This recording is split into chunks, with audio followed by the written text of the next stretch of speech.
Good afternoon, everyone. Welcome to the SPC Water Resource Center presentation today of Is it Stormwater Utility Right for Your Community?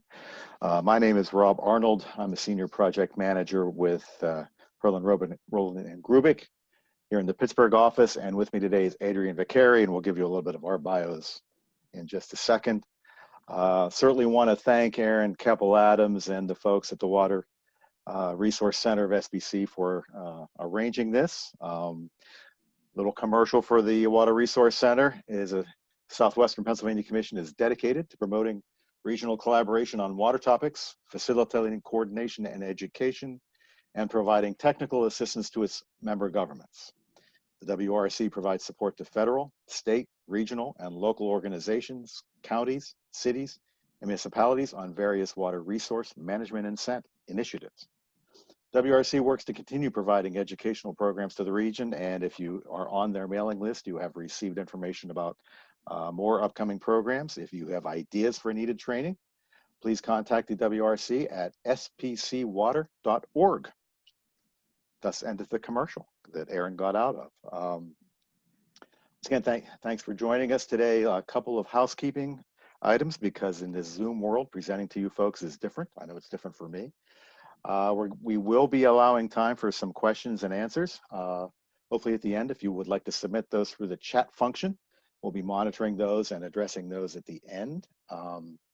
You are all going to be muted through the presentation, but we will welcome any information sharing at the end, and all of our contact information will be given at the end. And we'll try to respond to as many questions as we can following the presentation. Okay, so we know that maybe for a lot of you, stormwater utilities are not a new topic. They've been around for a while, but especially as all the commercials say now, in these interesting times, I think it's right time for a discussion regarding alternatives for financing improvements to your infrastructure. And of course, the slide's not moving. There we go. Because as we all know, municipal stormwater challenges and financing improvements and maintenance up to your systems continues to be a challenge. So what we hope to do today is give you a little bit of background on what utilities can do, how they're formed, where they have been working, the pros and cons, and whether or not, and basically help you make a decision as whether it's right for your municipality, group, or region. This year will probably be interesting and potentially add to deferred maintenance on some of our stormwater infrastructure because of I know a lot of projects have been pushed, a lot of budgets are under stress, but just the amount in general, stormwater is one of those, invisible pieces of our infrastructure that tend to not get noticed until a problem arises. So a lot of maintenance gets deferred. ASCE, the American Society of Civil Engineering's 2018 report card graded the stormwater infrastructure in Pennsylvania a D. So we all know we hopefully would do better with that. One of the interesting parts about a lot of stormwater infrastructure for you is the original facilities may not have been municipally funded. A lot of communities inherited or took over facilities that were constructed as part of private developments. Some may be of varying ages. So those of you that have been inherited facilities from like the 80s and the 90s, we know that they were designed under different criteria. Some of which we have found may have been over-designed, or not operating correctly, and certainly not designed with what we have learned since then. Additionally, increased development, obviously could cause increased flooding in the watersheds, whether or not controls have been installed. And as those of us in the MS4 world know, new regulations can lead to increased costs that just weren't there 5 and 10 and 15 years ago that you have to deal with your stormwater infrastructure. And often the tax revenue is fully allocated with no buffer for additional work. Financing stormwater capital improvements, and there are a lot of options still. Government subsidized financing, all of these programs listed here. Penvest is certainly taking an increased interest in stormwater, and there are available programs for that under the Penvest program. number of the other grant and loan programs listed here as well, but they are getting increased competition because there are increased number of projects. Private financing is obviously available, bank loan or bond issue. And some of this, similar to Penvest, it can be worthwhile to take advantage of the current interest rate environment, but that's a discussion you need to have internally. Adrian will get into this in a little bit more in detail a little bit later, but there's also federal infrastructure stimulus on the horizon coming out of the CARES package and other funding opportunities. So there are a number of programs available, but a stormwater fee provides a consistent long-term revenue streams to fund these things through pay-go, which we pay as you go, or debt. Stormwater authorities are a growing trend, and in this presentation, we're going to throw out terms like authorities and utilities and fee structures and such, and they're going to be pretty interchangeable. They kind of depend on how you would like to, the agency would like to implement them, whether you want to form an authority, whether you can form an authority depending on what type of entity you are, whether we call it a utility or a fee, but essentially it's a growing trend to find a dedicated stream of stormwater funding. There are over 1,800 programs in the country. First utility was formed back in '74. I happened to have the opportunity to be involved in one of the first large ones in Louisville and Jefferson County back in the '80s. And as we have discussed already, they continue to grow due to increased regulation, significant participation events, and the need to fund the stormwater infrastructure. Legislation in Pennsylvania to enable the formation of stormwater utilities was passed in 2013. There's currently legislation to allow certain types of municipalities, certain categories of municipalities to charge fees, whether or not they form an authority, but we also know that legislation allowing the other categories of municipalities has not moved forward in Harrisburg. So those of you in entities and municipalities that cannot pass a fee, currently one of your only alternatives is to form an authority. Currently, there are over 130 municipalities in Pennsylvania who are at some level of formation or regional collaboration. So what can a stormwater utility do for you? Basically, it provides that steady, dedicated revenue stream that a lot of municipalities are lacking. Utility is just that. And in terms of thinking about a stormwater utility, you kind of have to think about it as similar to the sanitary sewer or a water utility, where there's a fee for service and it becomes that dedicated source of funds. The funds can be directed solely to the stormwater management programs in your municipality. It doesn't have to be, and it pretty much can't be intermingled with general fund budgets to use for other programs. And it just becomes a more predictable and steady stream of income because you can plan your projects, you plan budgeting for it, and you set the fees appropriately.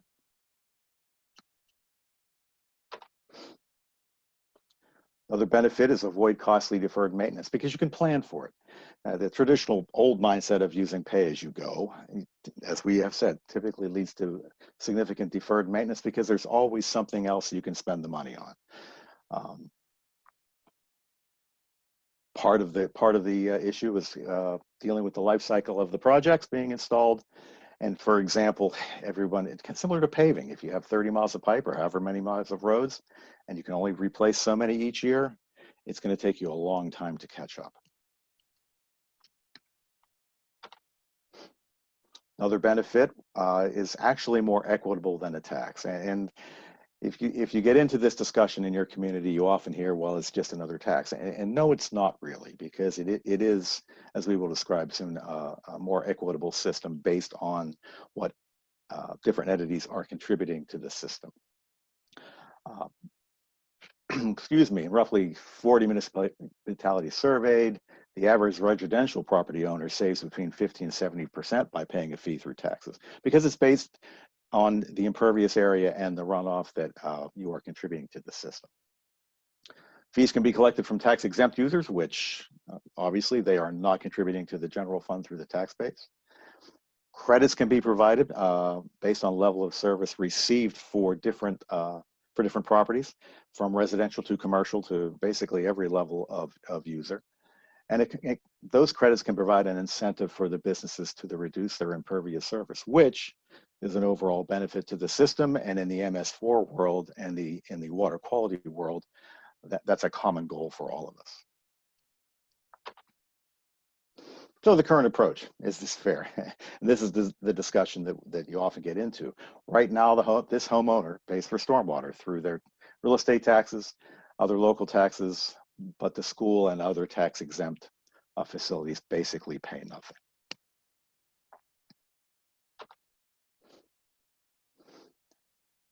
Benefit number 4, it can provide some financial relief to the municipalities because you can apply those funds directly to stormwater and pavement facilities instead of having that impact on the general fund. And point to add at this point is that, and Adrian will get into this more in a bit, you can actually add your pavement and curbing and those portions of your facilities that collect stormwater in these programs. So you can actually take some of the stress off your paving budget by implementing a stormwater utility.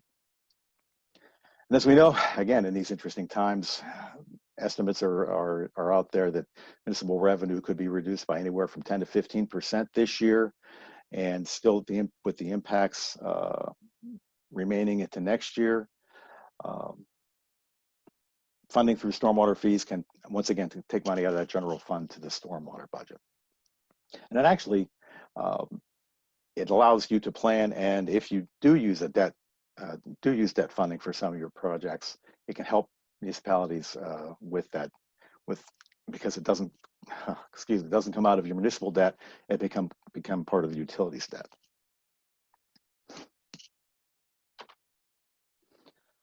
So how does it work? This is a pretty simple graphic, but the process is pretty much the same, whether or not you're forming utility or want to start charging a fee as a municipality. Utility can be formed, does not need to be a new group. It can, if there's an existing authority in a municipality or covering multiple municipalities, the ability to add stormwater to that does exist. The fees are assessed. Credits can be provided for impact reduction, and we'll get into some of the credit programs in a second.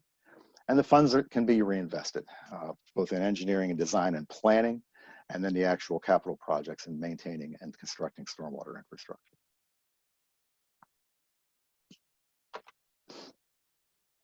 Once again, you typically will end up getting into discussion, is it a tax or is it a fee? And nobody really wants to talk new taxes. But here's the way you can help explain it is tax exempt users do not help fund the stormwater utility.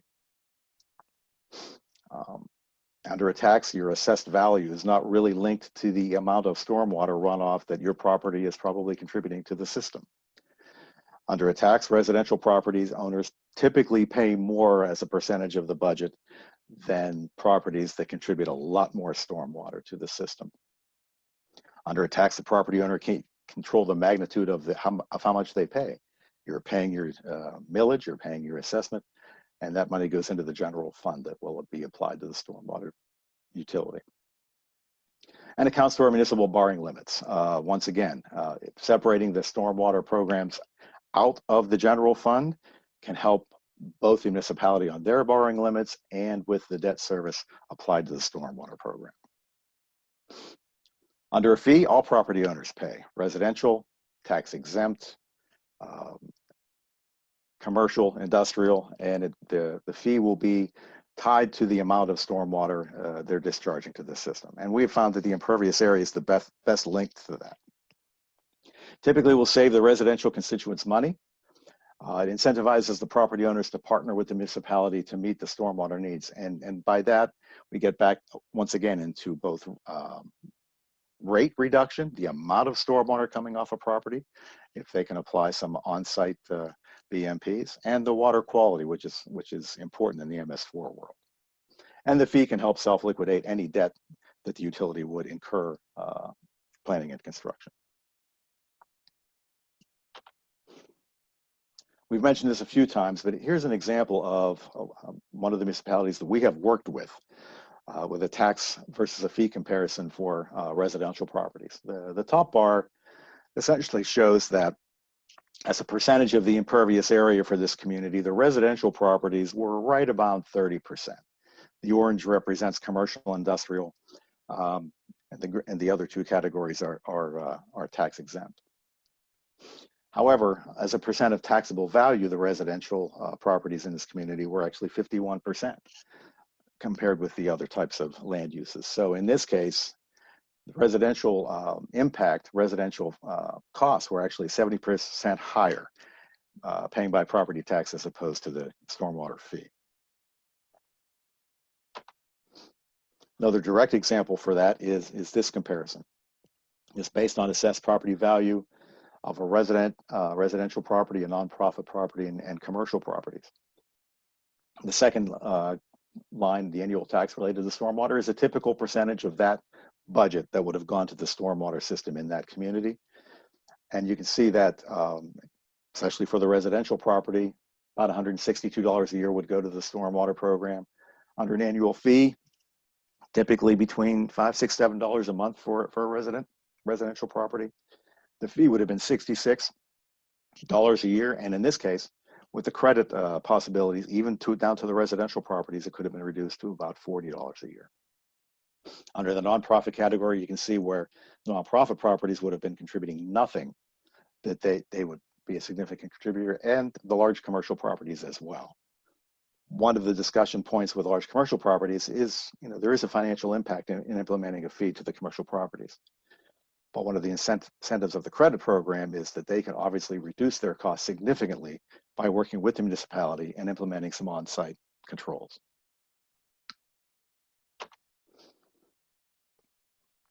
There are different types of stormwater fees that you will find through the programs that exist.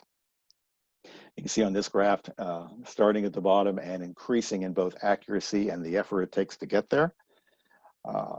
There are flat fees, which just everybody pays the same amount, no matter what type of property you are, no matter how big your property is. There can be a grouping of tiered flat fees, a runoff coefficient analysis, and the intensity of development and level of service over the geographic area. They're kind of grouped in the middle, and that's kind of a hybrid fee structure. The most accurate tends to be when you get up to actually measuring the impervious areas of the different types of properties. Frankly, it takes the most work, but it also ends up with the most accurate, defendable, and fair system across the board. As you can see on the right-hand side, 92% of fee programs are based on impervious area because that is, frankly, we feel the best way to do it. 18% are based on gross area, and I know you're probably looking at that going, that's 110%. Some programs are out there that use a mixture of both.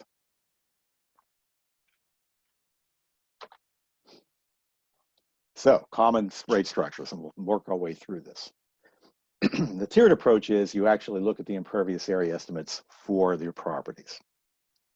Tiered approach typically does not differentiate between residential and non-residential.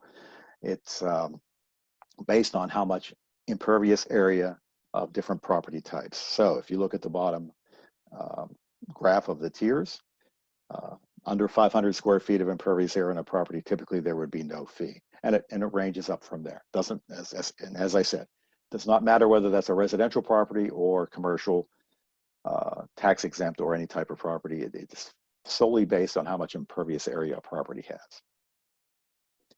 Another common rate structure is called the ERU approach, where the equivalent residential unit. In this process, the impervious areas are developed for a sampling of typical residential properties through the community, and then you have to actually measure all non-residential properties so the appropriate areas can be accounted for. Residential properties can either pay a flat ERU or a tiered ERU fee, but it is tied to the residential property size, that amount of impervious area from a typical residential property. And non-residential properties will pay a multiple of that. The example at the bottom, you can see on the right-hand side that one ERU for this community would be about 3,500 square feet of impervious area from a typical residential property, and their fee would be $5 a month.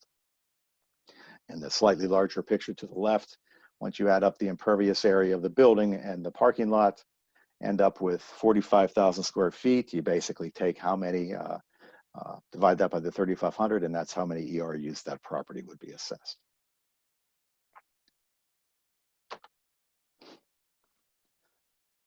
One of the attractive aspects about a fee structure and a utility is that you can work with all levels of property owners and develop a credit system. Credits can account for varying levels of on-site stormwater management. And the goal is to have a program where everyone would like to reduce their discharge and improve the water quality downstream of their properties. Credits can account for properties that reduce the rate and volume. Also looking at separate MS4 permit holders that may be within your community. Permits are typically capped at some percentage of the fee. We found between 25 and 50% is usual.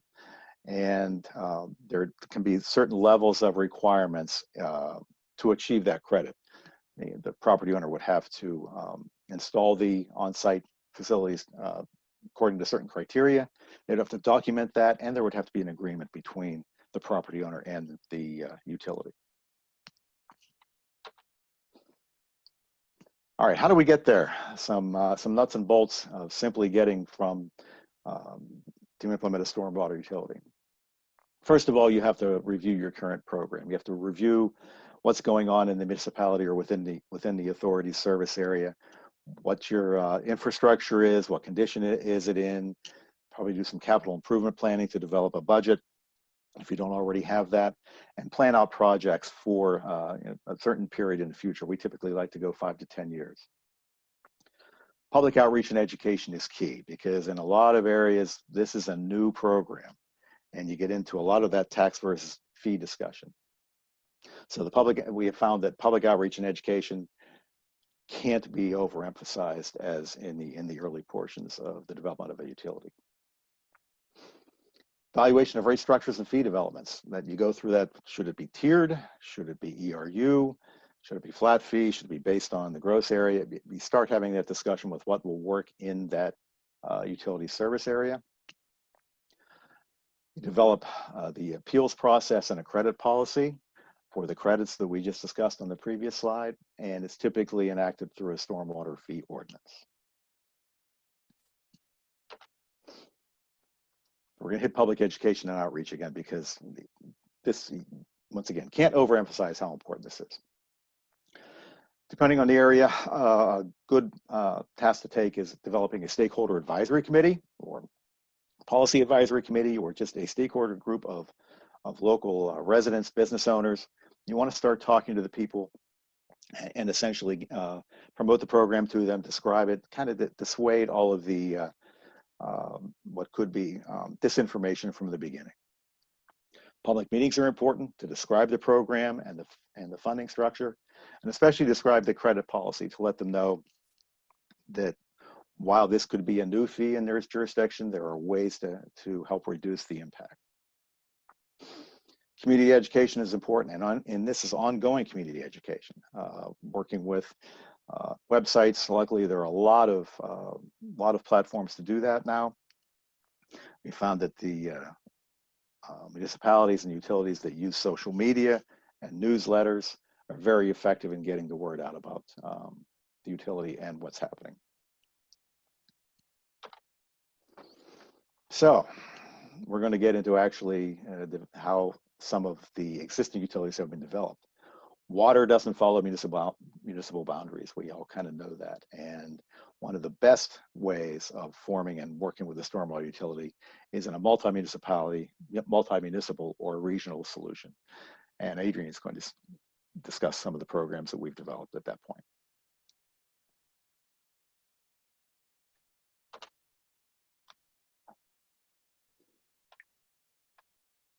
The going cost of stormwater management related to increased regulatory requirements and aging infrastructure, finding ways to reduce and streamline costs can be really key to sustaining communities. What Rob and I have seen from our clients across Pennsylvania is that municipalities and authorities that collaborate for stormwater management are able to best reduce their costs to their property owner. So this chart provides examples of entities that a stormwater utility under a municipality or an authority could collaborate with to reduce costs and implement more sustainable solutions.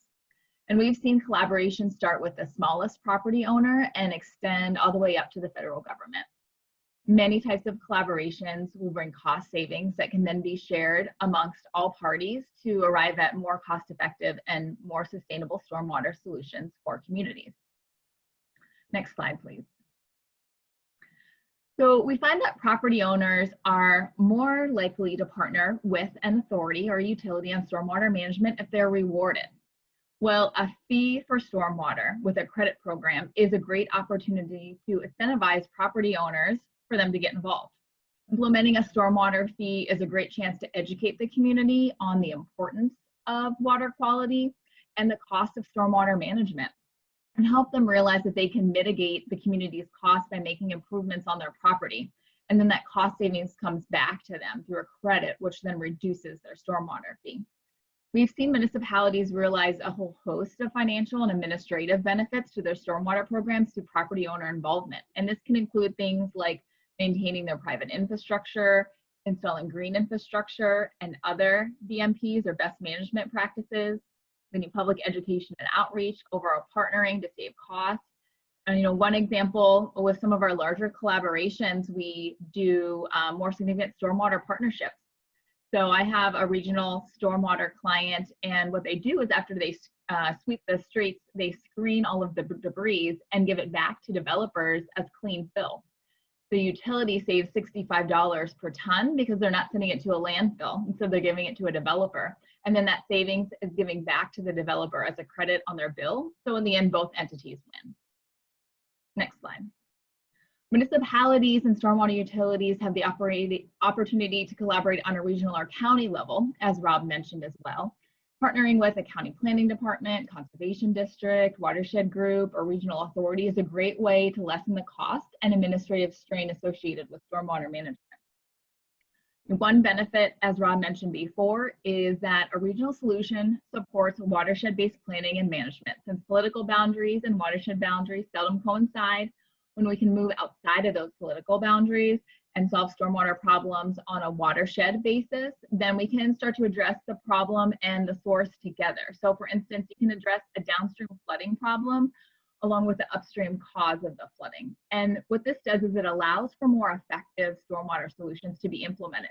We're no longer dealing with fragmented approaches on a per municipal basis, but we can look at all over holistic approaches on a watershed base. We've also seen that DEP is willing to streamline regulatory requirements when municipalities collaborate on regional solutions. Economies of scale is another benefit. There's a lot of fixed cost of stormwater management, and when we can divide those fixed costs out over more users, economies of scale are realized and costs per municipality come down.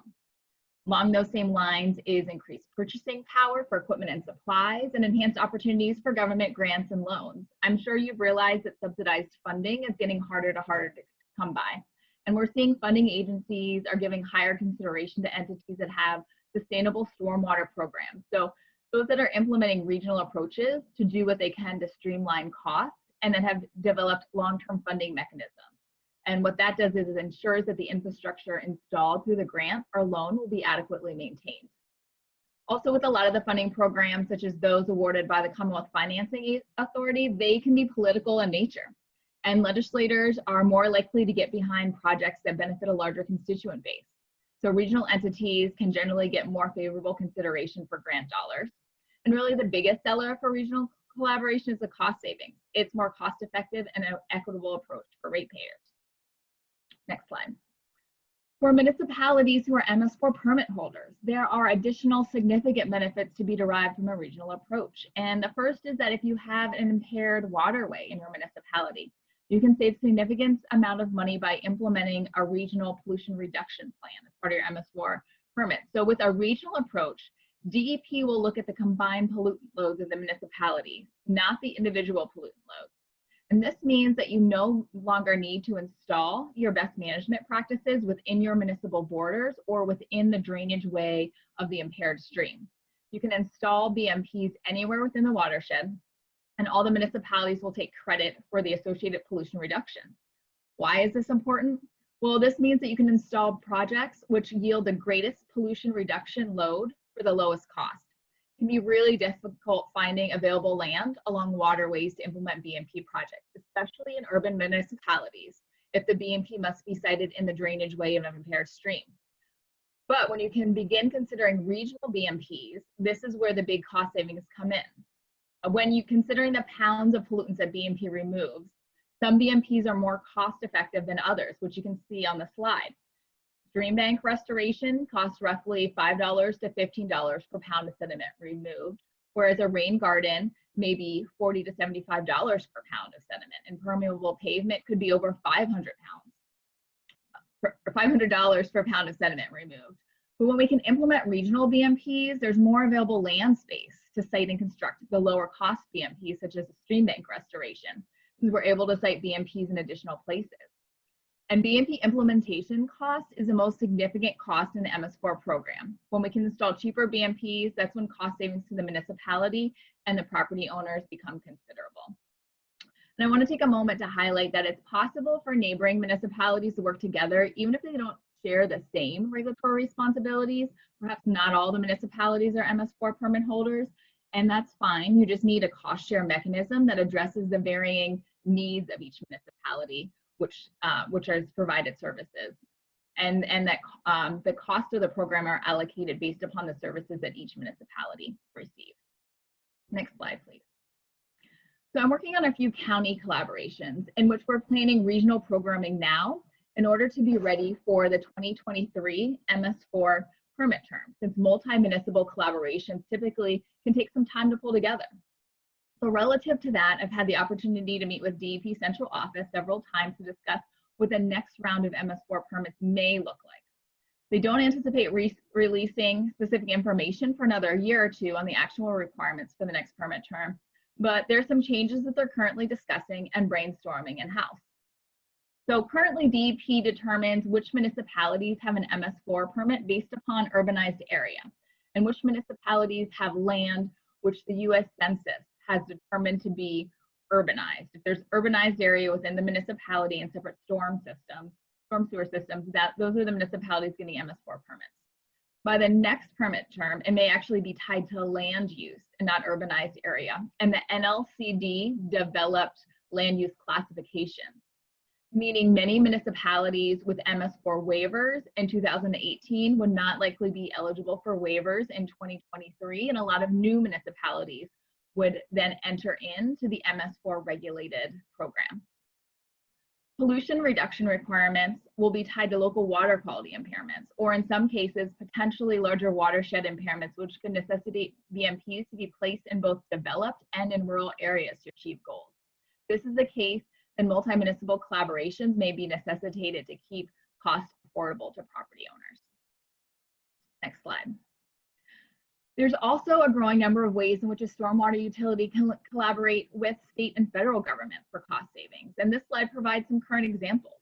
The Army Corps of Engineers has a great 50-50 cost share program, which just about all of our stormwater utility clients have taken advantage of, where they get the Army Corps to complete planning and preliminary design services for about half of the cost. This is a very common program used for mapping of stormwater infrastructure. NIFWIF has multiple grants available to fund stormwater BMPs and also stormwater utility implementation. USGS is another great entity to partner with. There's opportunities for cost savings with impervious area development. Developing the pervious area can be the largest cost item with actually implementing the utility. But if you develop impervious area at a high enough quality, then there's the potential for them to purchase the data from the municipality. So the out-of-pocket cost for impervious area development is then decreased. PennDOT is looking for partnerships for BMP implementation, and we've seen them reach out to multiple regional entities and collaborate on projects in which PennDOT pays a significant portion of the cost. And then there's many state agencies opening up new opportunities for stormwater utility implementation and project financing, like PennVest and CFA. Next slide. Regional approaches can take many forms, and there's many ways municipalities can work together. Each community has unique needs, and so we've seen collaborations take on many different types of forms. One form could be a regional or a county stormwater authority. An authority is a separate legal entity, embodied from the municipalities. They can provide regional services, pass resolutions, hold the MS4 permit, or be an MS4 co-permittee, I should say, and they can also implement stormwater fees. And I'll go over a couple of authority case studies in a minute. Another form of a stormwater partnership could be a council of government, MS4 work groups, watershed associations, and they could be entities, similar to North Hills COG, Three Rivers Wet Weather, 9 Mile Run Stormwater Partnership, County Watershed Alliance. Those are all examples of collaboration. These can be platforms for brainstorming solutions, developing model ordinances and approaches for handling stormwater, which then get carried back to each municipality for adoption. So unlike an authority, a COG, or some of those other entities, they're not legal entities, which means they don't have the same powers as an authority. For instance, they can't adopt resolutions or ordinances themselves. They can't charge stormwater fees or be a permit holder. But a COG or MS4 work group or watershed association, they can provide a really great platform for sharing of resources and ideas. And I'll show you an example of how Dauphin County is partnering with municipalities to provide services through intergovernmental cooperation agreements and a cost share, as opposed to using a regional authority with a fee. Next slide. But before we get to Dauphin County and thinking through the benefits of collaboration, I wanted to share with you the example of Wyoming Valley Sanitary Authority. 3 years ago, they formed the first regional stormwater authority in Pennsylvania. Historically, the role of WVSA was a wastewater authority serving 36 municipalities in Luzerne County around the city of Wilkes-Barre. And they're shown as the green and yellow municipalities on this map. Of those 36 municipalities, 32 have entered into intergovernmental cooperation agreements with WVSA for stormwater services. And those are all the municipalities that are shown in green. And as I mentioned before, the municipalities in this program include the city of Wilkes-Barre, and then also both urban and rural surrounding communities, some of which have combined sewers. Next slide. So how has WVSA partnered and what is their role? Well, as part of phase 1, WVSA is serving as the MS4 permit administrator. So they're completing all the new permit requirements of the 2018 permit term, including preparing the pollution reduction plan, implementing all of the best management practices in the plan, mapping the stormwater infrastructure in all the municipalities, and completing some of that minimum control measures. These are the items that most of the municipalities wanted to tackle regionally. Phase 2 then increases WVSA's involvement in stormwater management in order to reduce the overall cost of the stormwater program implementation for the municipalities. So part of phase 2, it's envisioned that WVSA would become an MS4 co-permittee, and through lease agreements may begin operating, maintaining, and improving the existing stormwater infrastructure in each of the municipalities. They'd also complete all of the minimum control measure requirements in addition to any new regulatory requirements. So that's envisioned potentially starting in the 2023 permit cycle. And then phase 3 is an enhanced form of phase 2, where WVSA would consider owning and operating the separate storm sewer systems in each of the municipalities. And phase 3 could happen in the future, but a timeline has not yet been set. Next slide. So with WVSA's program, the municipalities maintain ownership of the MS4 permits for the time being and maintain local control of existing stormwater infrastructure. WVSA sends crews to each municipality for a few days a month, working side by side with the municipality's public works crew, assisting with O&M and capital improvements, such as catch basin rebuilding. They also fund a savings account for the municipalities to improve their stormwater assets. So a portion of the fee revenue goes into accounts for the municipalities to use on existing infrastructure, but the municipalities right now remain in charge of those stormwater assets. The municipalities also adopt ordinances, assist with MCMs, and submit annual reports. The property owners then partner with WVSA and the municipality to implement BMPs for control of stormwater runoff, engage in public events promoting water quality, and credits to reduce fees are available for both of those activities.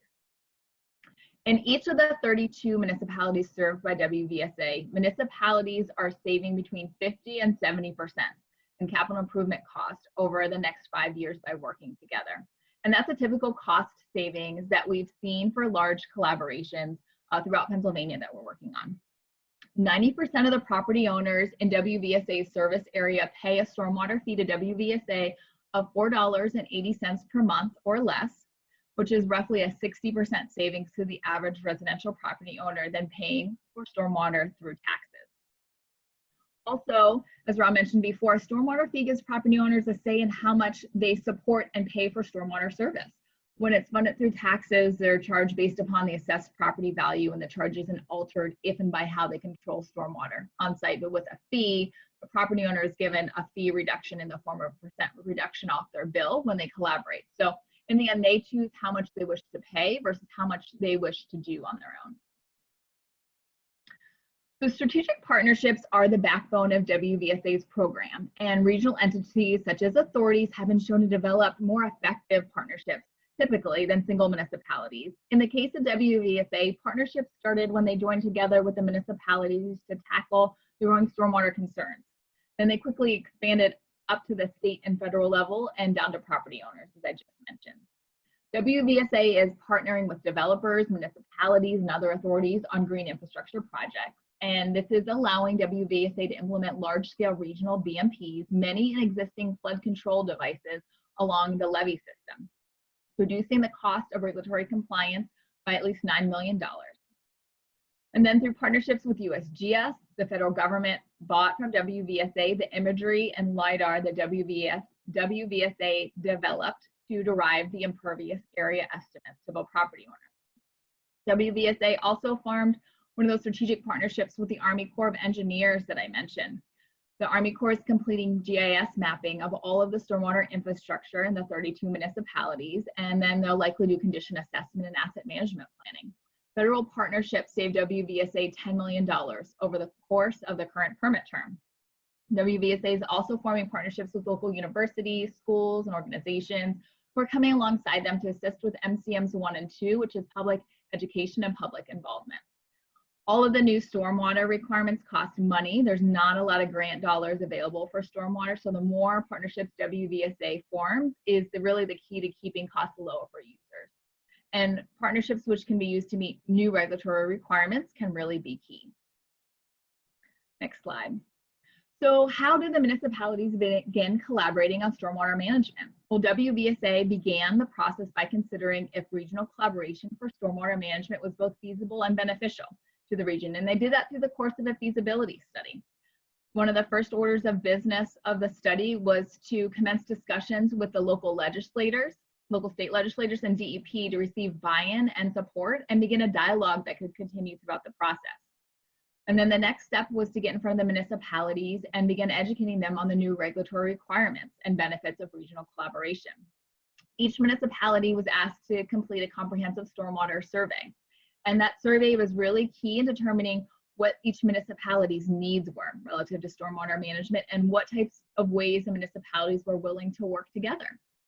Before the study was completed, numerous benefits and cost savings were identified. And due to upcoming 2018 regulatory deadlines, WVSA actually decided to commence preparation of the Regional Pollutant Reduction Plan and Intergovernmental Cooperation Agreements before they actually presented the feasibility study to the municipality. So by April 2017, the study was completed, presented to the authority board and each of the municipalities along with the draft agreements to buy into the program.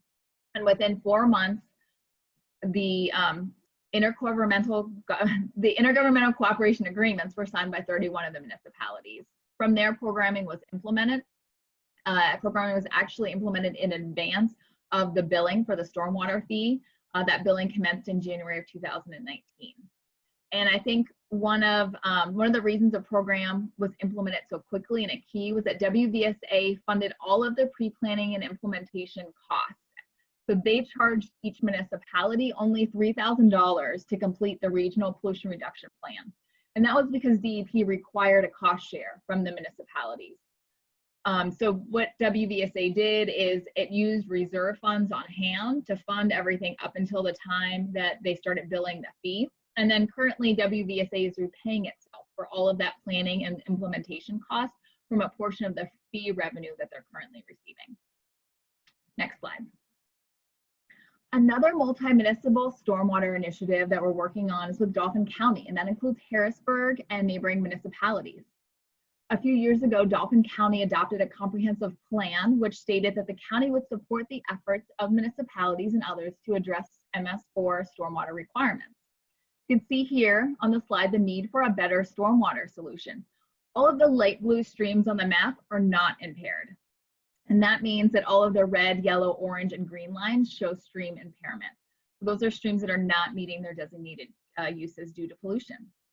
Next slide. So how is the county getting involved? Well, they started off by getting in front of the municipal managers to discuss the benefits and what collaboration could look like. They also sent a survey to each municipality to gauge their need for support and interest in working together. So here are some of the general results. There's an interest in the county leading funding opportunity, as well as an interest in the county leading water quality project delivery on a larger scale watershed basis. The municipalities have accepted that finding new sources of funding for stormwater needs is inevitable, whether it's taxes, fees, grants, or loans. And the non-MS4s within the county are interested in funding for infrastructure and stream restoration, which was also a desire of the MS4 community. Next slide. The intent of the program is for the county to support the municipalities in implementing green infrastructure BMPs on a watershed level to address local stream impairments, in addition to the installation of agricultural BMPs on a county level to reduce nitrogen impairments in the Chesapeake Bay. New MS4 permit is intended to be released by PADEP in 2023, which will place additional sediment and possibly some nitrogen reduction requirements on the municipality. So the vision is to implement programming now to assist the municipalities in complying at a lower cost by then. Next slide. So the overall Dauphin County program is intended to include program coordination to assist the municipalities on staying on track for permit compliance. So this includes things like MS4 coordinator facilitated meetups, MCM mentorship, public education and outreach, and infrastructure mapping. The county will be providing funding opportunity notices to the municipalities and assisting them in securing and administering grant and loan funds for BMPs. Regional stormwater BMPs will be implemented to achieve multiple watershed goals, such as improved water quality, while also solving long-time watershed issues, such as flooding. So citing BMPs in strategic areas to address more than one stormwater problem. The regional BMPs will also allow municipalities to install more cost-effective projects to meet pollution reduction requirements. Items like stream restoration projects throughout a watershed are intended to be bundled together for DEP permit review, financing, and construction. And as I mentioned before, the 2023 permit requirements are projected to necessitate urban and rural partnerships to reduce costs. So the program is looking to do that. They're also looking to develop partnerships with all levels of government agencies, corporations, businesses, and nonprofits for more meaningful and less costly solutions. With the Dauphin County program, there's 3 different levels of regional involvement that a municipality can opt into, depending upon if they're MS4 regulated and to what extent they're interested in partnering. Each level of service has a different cost to the municipality associated with it, but on average, each municipality is projected to save between 40 to 90% working together. In the case of Dauphin County, a number of the municipalities are already charging a stormwater fee. And so the county has decided it will not be charging a stormwater fee of its own to property owners, but instead a cost share formula has been developed to allocate costs to each municipality. And that's something that the municipalities prefer. They prefer a cost share formula where they could choose to raise the money through their own stormwater fee or through taxes. Next slide. Lycoming County Regional Sewer Authority is another example as to what a regional solution can look like.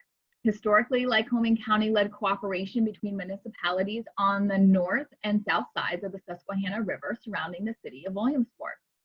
After there was a change in county planning staff, large-scale cooperation disbanded and changed to groups of municipalities working together. Lycoming County Regional Sewer Authority was approached by 2 boroughs to expand and take on stormwater efforts. And so this example is meant to show you that not all multi-municipal efforts need to be on a large scale to reap benefits. Smaller collaborations are also proving effective, such as the partnership between these 3 entities. Next slide. So this slide shows the breakdown of responsibilities between the authority and the two boroughs that it serves.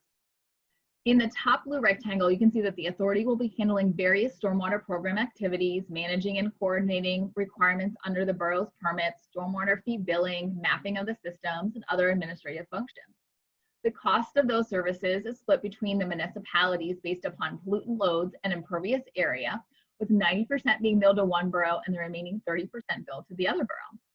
The authority is also handling the professional services of setting up the programming, fee, and credit policy implementation, engineering of projects, and those costs are split 50-50.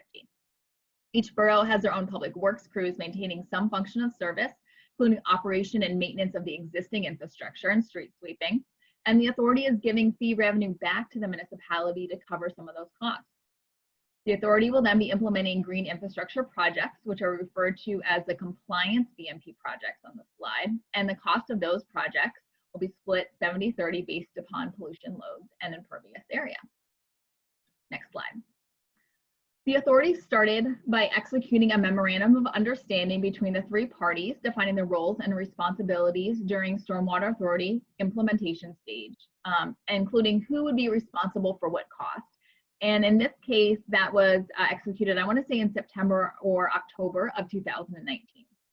They then worked to finalize the role and responsibilities of the authority and the two boroughs, and a long-term intergovernmental cooperation agreement was entered into, which provided the long-term cost share mechanism as to how to handle stormwater fee districts, or how the stormwater fee districts would be implemented between both boroughs.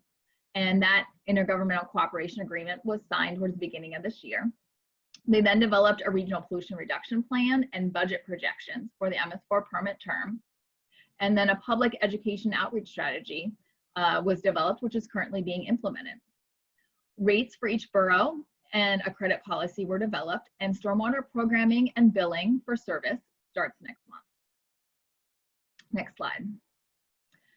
So if interested, how do we recommend going about implementing a multi-municipal approach? The number one tip is having a single entity who's willing to spearhead the initiative.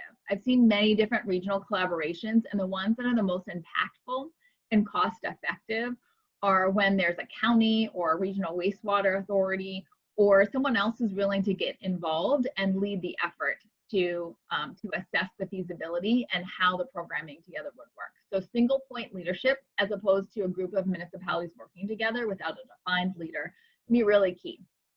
Also, having a leader that's willing to expend money in the beginning to launch the initiative is important. Realizing that once the stormwater fee is implemented, the leader can be repaid through the fee revenue. This can be done through reserve funds, or in the case of Dauphin County, they're looking to use a line of credit from a local bank. If it's just a single municipality implementing a utility, a feasibility study typically isn't necessary. However, with multi-municipal approaches, it can be critical. Provides the opportunity for the vision and financial benefits to be fully considered and discussed between municipal partners. Next slide. So with a multi-municipal feasibility study, the first step is really to define the local government needs. So what are the needs of the various municipalities? How are they similar? How are they different? In which ways are municipalities willing to work together? We typically do this through stormwater surveys and municipal meetings where polling software is used to get feedback from all of the participants. Next, it's defining the benefits of a multi-municipal approach. Benefits will be different for each region. So coming together requires each municipality to give up some control. So defining the benefits of giving up control is key, and it's necessary so that political leaders can justify to their constituents why working together really makes sense. Once you know the needs and the willingness to work together and the benefits, they can combine in a vision in order to establish the scope and the time frame for working together. And we found that with regional approaches, summarizing your analysis and results in a study is important in allowing the community to understand the intent, reasoning, and benefits of the proposed solution. And it's really helpful in getting elected officials in each municipality on board. But what's even more important than a written report is communication. The most important step is meeting regularly with the other municipal leaders to sustain a dialogue which fosters collaboration. Next slide. So here are some tips for implementing a utility. Again, open collaborative communication between a municipality and authority. with the property owners can be really key. Completing a holistic assessment of the program, developing future vision with feedback from the community, looking at that robust public education and outreach program, as Rob mentioned before, and don't try to rush the process. A lot of municipalities hope to get a program and fee implemented in typically a 6-month process, but once they start it, they realize that really 12 to 18 months is a better time frame in order for them as leaders of the community to really have time to implement a thoughtful and long-term stormwater services program for the community. Next slide. So why should municipalities, counties, and authorities consider a stormwater utility now? Well, now is actually a key time. Many municipalities are 2 years into the 5-year MS4 permit cycle, and they're behind in compliance. The main reason being that MS4 is an unfunded mandate, and they simply don't have the financial resources, especially now that COVID's impacting municipal tax revenue, which in some cases isn't anticipated to be fully restored until the year 2022.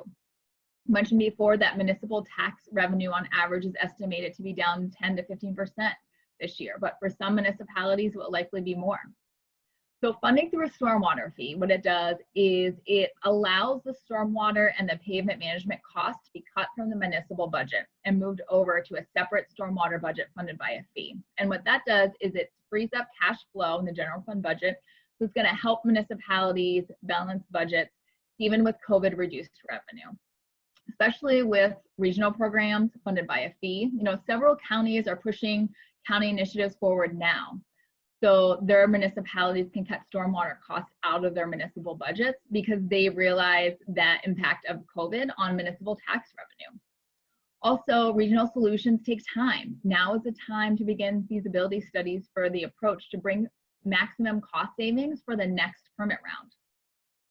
Also, many property owners are struggling due to COVID, and a stormwater fee is a way to save residential property owners money and give property owners the opportunity to collaborate on stormwater management to actually bring the money or the cost that they pay back to the municipality down. The federal government has begun discussing a federal infrastructure stimulus plan, and that plan may provide an estimated $5 to $15 billion in stormwater funding.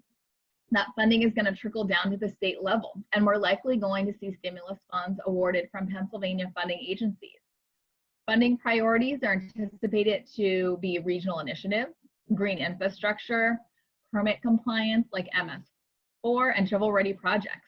And HRG has worked with clients in state and federal agencies such as PennVest, the Army Corps of Engineers, USGS, and NIFWIF to receive grant funding for stormwater utility implementation costs.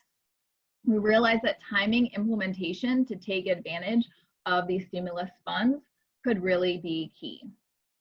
Next slide. So who is HRG and why are we presenting with you today? Well, we're a full service civil engineering and related services firm with 220 employees serving clients in Pennsylvania, Ohio, and West Virginia.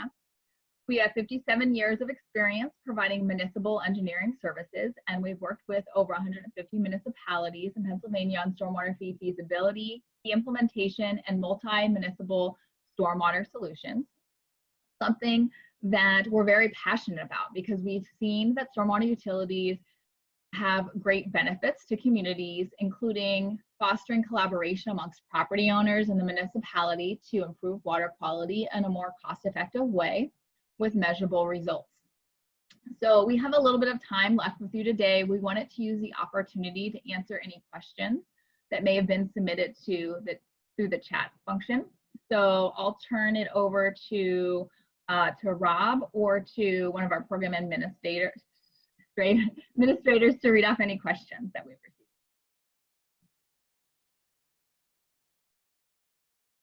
I have not yet received any. No questions. So here's a question. No, we have one question. I'm sorry to interrupt. We did get a question. Can a second-class township establish a stormwater management fee without forming an authority or utility? Yes, they can. Although it's something that you should definitely talk about with your municipal solicitor. But there was legislation that was passed back in 2016 giving second-class townships the ability to form a stormwater utility and charge a fee without the use of a municipal authority. Now, the enabling legislation for second-class townships is a little bit different, and it's more restrictive than we see for municipal authorities. So, for instance, for second-class townships, that program can cover the amount necessary to meet the state and federal regulatory requirements. And what that does is it opens up some questions as to what other stormwater related costs you might be able to fund by a stormwater fee charged by a second class township. Also, as part of my role leading HRG's financial services division, I wound up doing expert testimony for rate trials between different municipalities or municipalities and property owners. And one thing that I've learned is under the Municipal Authorities Act, which enables authorities to charge stormwater fees, it's pretty broad in giving authorities a lot of power in how those fees are established and implemented. And there's case law going back to the 1940s that we can turn to for guidance as to what's considered uniform and reasonable fees under the Municipality Authorities Act. With second class townships and their enabling legislation for stormwater fees, we don't have that case law yet to really define what minimum amount necessary to meet regulatory requirements actually means. So there's not as much, I would guess, historical knowledge to kind of turn to as we start setting up utilities under a second class township. But we do have second class townships that have decided to go that route because of specific items relative to their municipality, and it wound up being the best case for them, and they have really great programs that have been established. So it's really a case by case basis as to if you're a second class township, if you choose to do a utility under the township, or you decide to do it through a municipal authority. I got another question. Which entity or department is leading, coordinating the Dauphin County regional stormwater efforts? Is it the Conservation District? So in the case of Dauphin County, it's definitely a collaborative approach. It's Dauphin County Planning that's serving as the lead agency, and they're the ones currently intended, they're the ones that are going to have the intergovernmental cooperation agreements with each of the municipalities. However, the Planning Commission also is intended to have an agreement with some of the county authorities or a specific authority underneath the county that's going to take out that interim financing that we talked about. And the authority in general is going to help in likely securing financing to fund projects. In addition, the county planning department is intended to have an agreement with the Conservation District, in which they're taking a portion of the cost share money received from the municipalities and providing that funding to the Conservation District in order for them to get more involved. So there's actually three main entities that are working together on the county level: the county planning, it's likely going to be the redevelopment authority, and then the Conservation District, that all have agreements and working together in order to implement a holistic program, while also using the existing staff and resources at the county level so that no one's really doubling up, but they're able to kind of work effectively together and work holistically to be able to provide programming at the lowest cost to the municipality.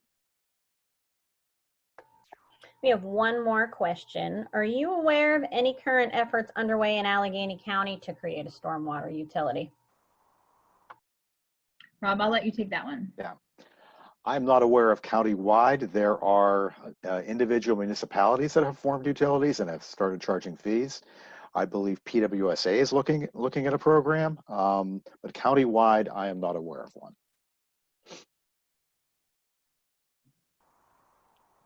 If we're out of questions. Any other questions, Judy? No, no more questions. We did have a couple comments coming in mentioning that Three Rivers Wet Weather is keeping track of some of these efforts in Allegheny County. And also PWSA is a possibility someone mentioned in the chat. Oh, we got a question from someone asking if we can get a copy of the PowerPoint. And I know we're doing a recording, which we'll be sharing. Are you going to be sharing your slides also? Sure, we can definitely share the slides from the presentation. Yes, I believe they'll be available through Aaron at SPC, and as again, our contact information is on there as well. So yes, we can certainly do that. And please feel free to contact Rob or myself directly with any additional questions, or if you're interested in brainstorming any stormwater solutions. Also, feel free to check out the link to our website, which is listed on the slide, to learn more about some of the topics that we discussed this afternoon. We really want to thank SPC, the Water Resource Center, Aaron Keppel-Adams, for arranging this and inviting us to participate. Once again, please look at their website or sign up for their newsletter for their future programs. We hope this has been helpful. It's interesting doing it in this environment, certainly, because kidding with Adrian, I'd much rather be able to wander around and make fun of people in the audience. But Aaron or Adrian, anything else? No, just thank you to everyone for their time today. We've really enjoyed the opportunity again to talk about something that Rob and I are both very passionate about. And again, please feel free to follow up with any additional questions after the conclusion of this presentation. Thank you.